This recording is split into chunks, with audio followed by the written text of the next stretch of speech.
গেল ৩ নির্বাচনের ক্ষতি সমন্বয় করে সুষ্ঠু ভোটের আশা ইসির। গণভোট ও সংস্কারের সুফল নির্ভর করছে দলগুলোর ওপর, বলছেন বিশ্লেষকরা। প্রশাসন একটি দলের দিকে ঝুঁকে পড়েছে। পাতানো নির্বাচনের সংখ্যা জামায়াতের। এনসিপিকে 10টি আসন দেওয়ার খবর অসত্য।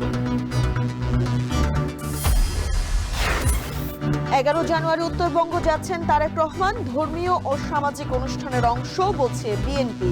সব ক্ষেত্রে গণতন্ত্র আনার প্রতিশ্রুতি নেতাদের। ডাকসু নির্বাচনে 39টি কেন্দ্রের মধ্যে 14টির ফল ঘোষণা। ভিপি পদে ছাত্রদল, জিএসএ এগিয়ে ছাত্র শিবির সমর্থিত প্যানেল। যুক্তরাষ্ট্রে যেতে এবার 2 ক্যাটাগরিতে জামানত গুনতে হবে সর্বোচ্চ 18 লাখ টাকা। ভিসা বন্ড তালিকায় বাংলাদেশ সহ 25 দেশ।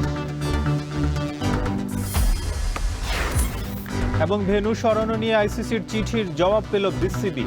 বিশ্বকাপের সর্বোচ্চ নিরাপত্তা দেওয়ার আশ্বাস, আলোচনা চলমান।